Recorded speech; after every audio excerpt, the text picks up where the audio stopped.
Welcome everyone to another episode of Innovate with Ludia. I am your host, Scott Lefante, and today we are starting a special series, little mini series, if you will, talking about Community Summit that's coming up in October, and specifically around those attendees and speakers that are from Ludia Consulting. And so today we have our very first guest, and special guest is Nick Talsma, who heads up our CE technical team. Nick, how are you today? I'm doing great. How are you doing, Scott? Not too bad. You know, I think it's Wednesday. No, it's Thursday. So even better. So I'm doing better. It's going by. You must be having fun. Oh yeah, it's been very busy. So Nick, this is, I wasn't here last year at Ludia for Community Summit, but my understanding is you had a session or two last year, and you're now presenting again this year. Yep, that's correct. Past couple years, I've been on site with a few sessions, and the year before that, too, I did some remote sessions when we had a lot of the people doing them over video too. Oh yes, the whole COVID experience and people not being able to travel or not wanting to travel. Yep. It's nice to be able to get back on site and see everyone face to face. I agree. I love it. You actually have a very interesting topic, and I think one that potentially people could take for granted, and that is configuring and troubleshooting dual write. How'd you come about picking that topic? I know you from a technical perspective. I mean, you have a passion for a lot of all things technical, but what made you really pick out that topic to present at Summit? Sure. Yeah, I mean, this is something that I have both a lot of experience with and a lot of recent experience with, because just by nature of the projects that we work on and a lot of the clients that we've been seeing lately. Dual write has been an integral cornerstone of almost every project that I've worked on since being here. So I've got a lot of tips and tricks to share there, and a lot of lessons learned that I would love to teach other people without them having to learn it the hard way. Yeah, no, that's great, and I think that's the important thing, right? We talk about Community Summit, and it's really about experts in different topics in different areas, or those that have a passion for it, being able to go in front of the community and educate them, and hopefully help and guide them on their own implementations. Absolutely. And so, if you think about going back to dual write from its beginning days, I mean, have you seen a lot of improvements within dual write in and of itself, or are you still seeing some of those same sort of gotchas and tips and tricks that have come in handy early on still applying today? So I mean, it's a bit of a mixed bag, but absolutely we're seeing constant growth in this technology. It's changing incredibly fast. Sometimes it seems like the documentation that you find for it online can't even necessarily quite keep up with the speed of the fixes and improvements they're making, which is part of why I want to get out there and spread the good word, because they said our friends over at Microsoft are making a lot of improvements to it. Anything that you wanted to do with it used to be, even just a few years ago, a lot more clunky in terms of anytime you wanted to stand up a new environment, anytime you had big changes in your environment, there were a lot of manual steps that have turned more into automated pushes of a button, or scenarios you could find yourself in that there were no way to cancel or back out of once they kicked off, that they've given you a lot more hooks to solve without having to involve support. That's great. Yeah, I know back in the day when I would dabble in dual write, and I say dabble because I actually spun it up and would test it out, of course, for more demonstration purposes than implementation. But there were things where I would scratch my head and say, well, why isn't this working out of the box, or why isn't that working, or if I make this change and I want to maintain it, as a novice in that particular, in terms of the setup, I understand the concept and the architecture and what it's supposed to do, which is my goal. Being hands-on, probably you would slap me, and rightfully so. But it can be very frustrating when you're first starting out and you're trying to dabble and figure it out, especially if you are someone that isn't, like integration and dual right and all that isn't your specialty. Sure. And so, yeah, I had countless days, and that's why I actually have no hair, is because dual right. Cautionary tale. A cautionary tale. No, but in all seriousness, I think, to your point, I mean, it is a great topic. I'm looking at your topic now in terms of the learning objectives for those that are attending your session, right? Learn best practices for dual right configuration, troubleshooting, fixing errors that can arise, and best practices for maintenance to minimize effort and desynchronization. So those are really good topics. Now, what does, out of curiosity, for those that may not know, minimize effort and desynchronization? What does that mean for those that are listening and saying, Scott, what are you talking about desynchronization? So anytime that you've got two systems integrated via any technology, one of the biggest challenges there is what to do when you have discrepancies in data, and depending on how big those discrepancies are, that can be a more or less painful process to resolve. So there's a lot of things that you can encounter that are reasonable business practices to do. Maybe you want to update some option sets that are, the choices that you have available to you. Maybe you want to refresh UAT from production. A number of these changes that you make, they could cause disruptive events that are going to get the data out of sync. And when you get to a point where your data is out of sync, because one of the premises of almost any modern integration system is that you're just pushing the changes that occur, there's some, pain and heartache involved in going back and repairing stuff that's already out of sync, changes that have happened and have not successfully propagated. So in my topic, we're going to both discuss how do we get ahead of those kind of desynchronizations so that you don't wind up in the bad spot. And we're also going to talk about, if you do wind up in a bad place, how do we fix it in the least painful way possible. That's great, because I know that's always been my challenge when I build a demo environment and I'm doing it with dual right. And of course, things happen because, again, it's a demo environment and I'm not an F&O expert, and I'll do certain things and all of a sudden, things are out of whack. And so I totally get it. I think this is going to be a great topic for those that are getting into dual right.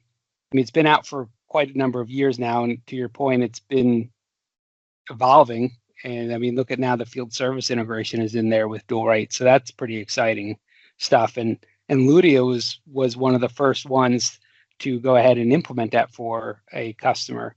So we have some really good experience with that. I'm sure there was some trials and tribulations and some sleepless nights.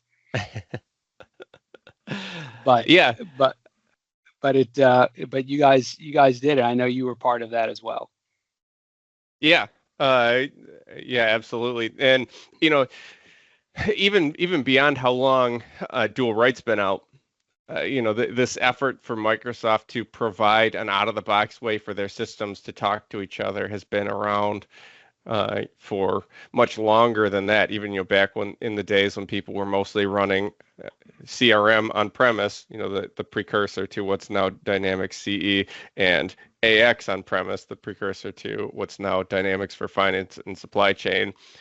Microsoft had offerings that were out there, but we saw a lot of the partners and customers opt to go, even with that technological offering in place, we'd see them using third-party tools out there, Cozy Rock, Kingsley SoftScribe, a lot of these other integration methodologies. And what we've seen now is the fruits paying off of this much time, 10, 15, 20 years, however long that we've been at this goal of making these systems play nicely with each other, we're seeing the fruits of those labors finally coming to fruition, where the standard option for making those systems play nicely together is dual write, and is a core piece of functionality in a lot of Microsoft standard offerings that now bridge the gap and span across both the Power Platform and their ERP system. Excellent. And what are you seeing? I mean, in terms of going back before dual write or any of these other tools are involved to sort of connect two systems sort of seamlessly, I'll say seamlessly, together. I mean, how long would one of these integrations take back in the day versus now? I mean, it's got to be night and day. Yeah, absolutely. I mean, anytime that you were standing up an integration in the past, if you were going to use one of these other tools, that meant that you had to custom define the data source and targets on both sides of the fence there meticulously, with with all of the tables and fields that you wanted to integrate and help those pieces of data talk nicely to each other. It could take, most of the time, if you were going to stand up the two systems, there was a good chance that the actual piece of integrating those two systems could be almost the lion's share of the work in doing that, if you wanted it to be a cohesive unit. Now, the process to stand up dual write, just to get it running to make some of the out of the box tables talk to each other is, in theory, I mean, you could stand it up in a day or something like that if you just turn on some of your favorite tables and want to use what they put in there. The reality is a little bit different. Each customer's need is going to be a little bit more focused and targeted from that. But yeah, the premise is there that, out of the box, if you say, I want to turn on a system, I want each system to be aware of what the accounts are, the contacts are, the products are on each side of the fence, you could just turn that on and it'll go. Yeah, I think that's a very good point. I want to kind of specifically point out is like, hey, yeah, sure, you could turn this on in a day, but to your point, customers' use cases and the reality is different, right? So it's not always as simple as, hey, I turn it on and it's good to go, right? You have different fields, you got different rules and logics on when it should trigger. Should it really be dual write? Should it be one way? All those things kind of taking into play and kind of comes up with the whole integration strategy for a particular project or particular customer in general.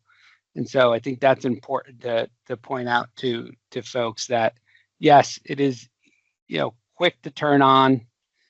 Doesn't necessarily mean it's, wham, bam, I'm done, happy day, let me go away now.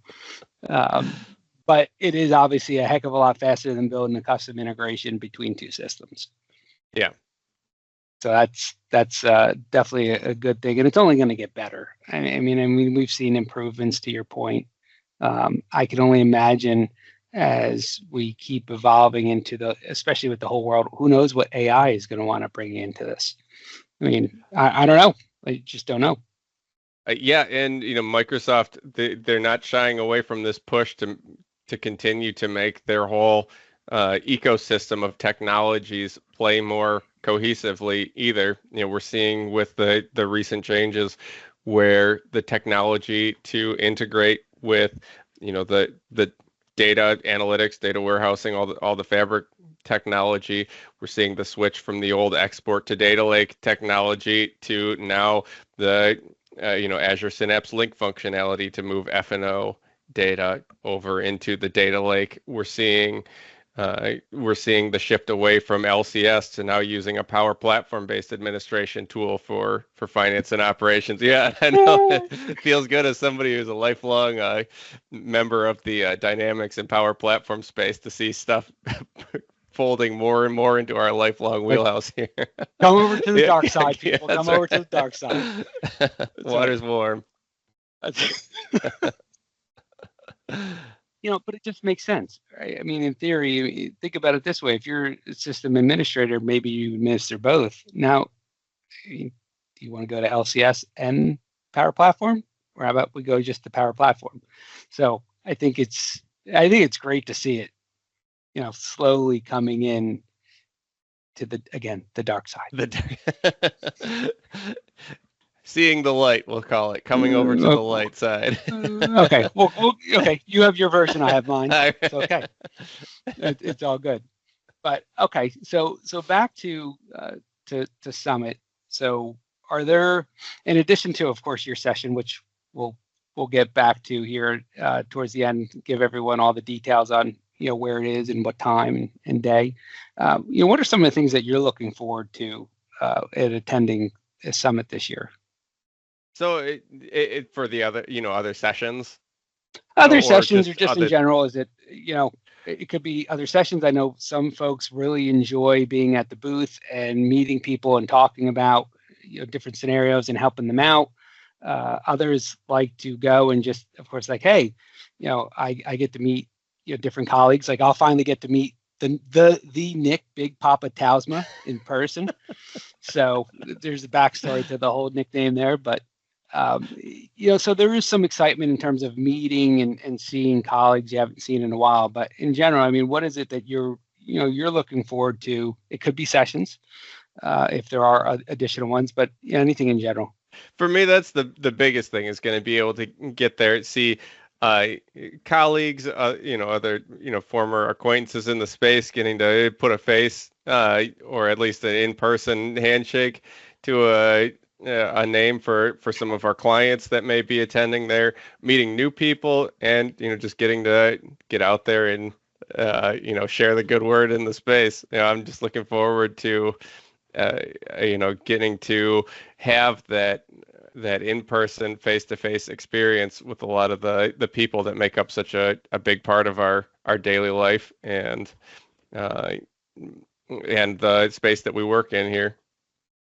Yeah, no, that's great. And it's always, I always find it when in the past when I've actually had time to attend other people's sessions, which was rare because usually it's like, okay, you're at the booth or unfortunately or fortunately, we do have project work that continues to go on, or pre-sales opportunities or things of that nature that sometimes pull our focus away. I always enjoyed going to, colleagues or other MVPs sessions and, kind of throw a little softball up to them, ask some questions or just in general. Sometimes it's just having a friendly face there. I know, not everyone is very comfortable presenting. They go and do it because, they have something, really important to share, but it's not something that they enjoy doing to the point where they're super comfortable. I've been doing presentations for years, and sometimes I still get nervous, but then I get into a groove. But it's always nice to see one or two friendly faces in the crowd. Right? I agree, and that's been most of the sessions that I've gone to the past couple of years. Like you said, I haven't had a lot of time to go to sessions, partially because the past couple of years I've had, I think, 3 sessions at each of those. But then also because, to your point, Ludia Consulting's done a great job of being proactive, getting out there, putting in proposals for a lot of sessions.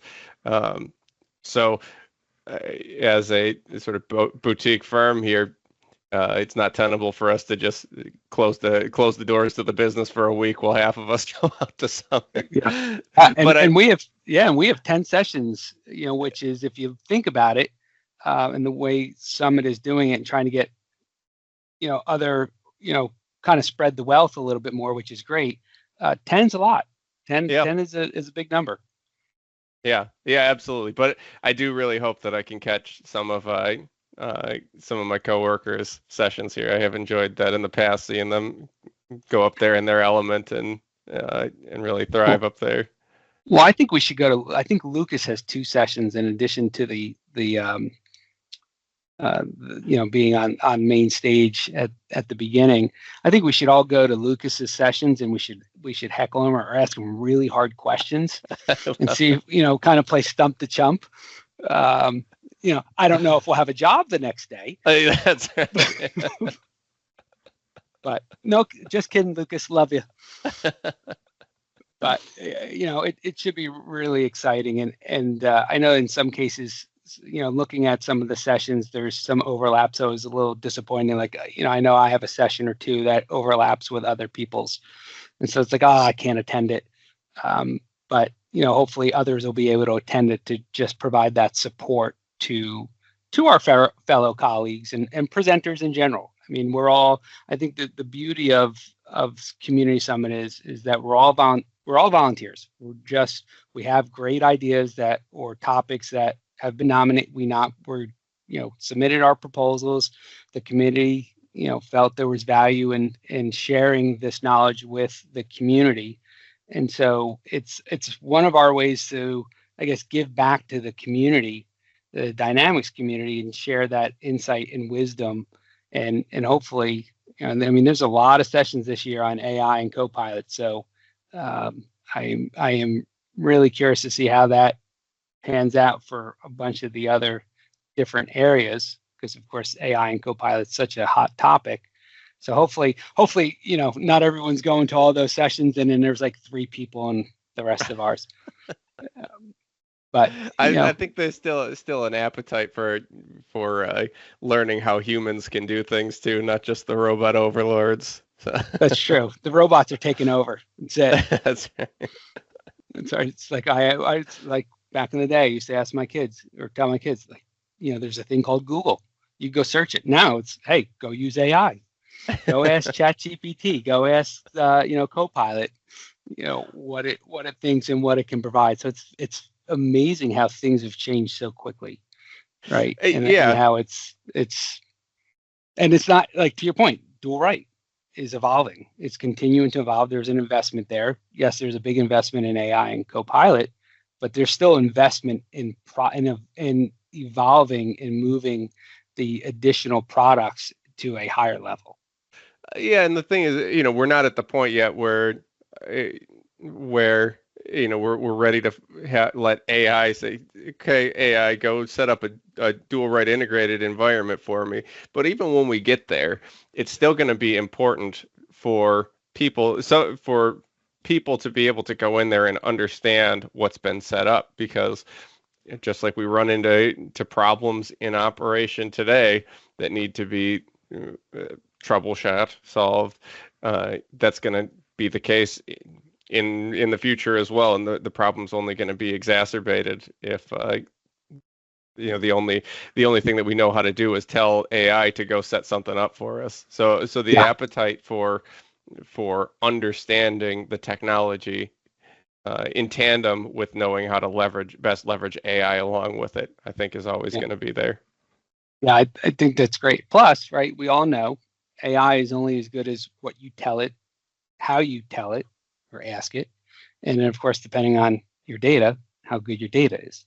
So there's always going to be, I think, to your point, that human element. So don't worry, folks, AI is not taking over the world. You still have a job, at least for today. So it's all good. And for those using dual right, you're still good. That's right. But I mean, that's why we have stuff like Community Summit, right? Because we have big disruptive events, big changes that come like AI that force all of us to evolve. And events like this where we can all come together and share knowledge is going to be one of the key ways that we're able to adapt and swim in that evolving, changing world. Learning how to live harmoniously with the new AI changes instead of getting swallowed under by them. We're going to live harmoniously with the robots before they steal our brains. That's right. If any future robots are listening to this, I always believed in you. Don't come knocking at my door. That's right. All right. So Nick, just real quick, I want to recap, for our listeners, or those watching, because I know this will go out on our very own marketing folks will go ahead and produce this and, take some snippets out. Your session is configuring and troubleshooting dual right. It is on Wednesday, October 16th from 9:15 to 10:15 Central And right now, the location is 213B. So everyone, I urge you to definitely go and listen to and see what Nick has to present and offer and around dual right. Pick his brain, ask him, try to stump the chump. I dare you. I guarantee you won't. Nick is pretty well versed in this area, but definitely if you have questions, you have concerns, you're just curious about what dual right can do and how you can troubleshoot it and fix it, or best practices, lessons learned, definitely this is a session to go to. I will definitely be there as well. So that means you may not want to be there. Just kidding. How many people aren't going to come now? Like, oh, Scott's going to be there. I'm not going. I truly hope to have a good turnout there. It certainly, as a presenter, makes you feel good to look out there and see a room full of interested people, which fortunately has been the case in the past. Looking forward to hopefully seeing lots of people there at the session again. We do raise before we go. We do raise an interesting one. So I think it was the year that everyone was in person but could be virtual, and I was on site. And I think the majority of the folks that attended my session were on the phone. And so I couldn't tell, or on the video, I had no idea how many people, but there was like 4 people in the room. And apparently there was like 20 or 30 people on watching. But when there's only 4 people in the room, you're like, all right, I'm going to make this a little bit more personal. Yeah. Right. And more interactive and things like that. So I think to your point, it's like, wow, only 4 people. But there's 4 people. It was interesting that they said that year that because I made it more personable and I started asking questions of them, they seemed to get a lot out of it. So it was just, for me, it was a way to kind of say, okay, how do I pivot? Hopefully it doesn't happen this year, but I don't want it to happen to you, Nick. I'm just saying. No, and I mean, there's always an aspect of pivoting there to a degree, because one of the natures of dealing with a technology that spans across multiple giant platforms is that what people need to see out of that is going to vary a little bit based on who's in the room. So one of the things that I'm going to do at the start certainly is say how many of you guys have used CE Power Platform in the past, how many of you guys have used Dynamics for Finance and Supply Chain in the past. That if everybody in there is ERP experts, we'll go into a little bit less details of how to navigate the basic UI of the system. But if it's brand new to everybody, then maybe we need to explain what modules and workspaces are and data entities are and things like that with a little bit more clarity. Yeah. And the other point that you brought up too is, regardless of how many people are in the room, the end of the session is the perfect opportunity for people to be able to ask questions. Like that's a substantial part of every session. So, love to have people come in there and just let me know, the sorts of things that they're running into, that they have questions on, because a lot of those questions that one person has, there's a good chance that a lot of people have run into a similar situation. No, that's a great point. So for those listening and attending Summit, don't be afraid to ask questions. There's no such thing, and I am a firm believer in this. No such thing as a wrong question or a bad question. If you're thinking it, there's a good chance someone in the room or someone is thinking it somewhere, and someone doesn't have that answer. If you don't feel comfortable asking in front of the group, definitely go up to Nick afterwards. He'll be more than happy to answer any questions, whether it's in the room or if he's got to leave the room because another presenter's coming in. You guys can have the conversation outside or at our booth. But definitely, absolutely, definitely track Nick down, ask your questions about dual right or anything else technical. Like I said, it's not just dual right, but of course his session is dual right. So definitely, hunt him down, track him down. If you find me, I'll track him down. It's all right. We'll put out a search party. I love it. Like I said, that's one of the things I like most about Summit is meeting people out in the field, hearing what they're dealing with, and having those sorts of conversations. Awesome. Well, again, so Nick's session, configuring and troubleshooting dual write, Wednesday, October 16th, 9:15 to 10:15 Central, in location 213B. Nick, it was great talking to you, having you on the session. Definitely wish you much success and a huge audience at your session. I will be flagging everyone down and sending them your way. I appreciate that. I love it. Hope to see a lot of you guys there. All right. For our listeners, have a great day. Thank you for tuning in. Bye, guys. Thank you for listening to the Innovate with Ludia podcast. We hope you enjoyed this episode. Be sure to subscribe to our podcast on your favorite podcast app or follow us on LinkedIn. Until next time, I'm your host, Scott Lefante.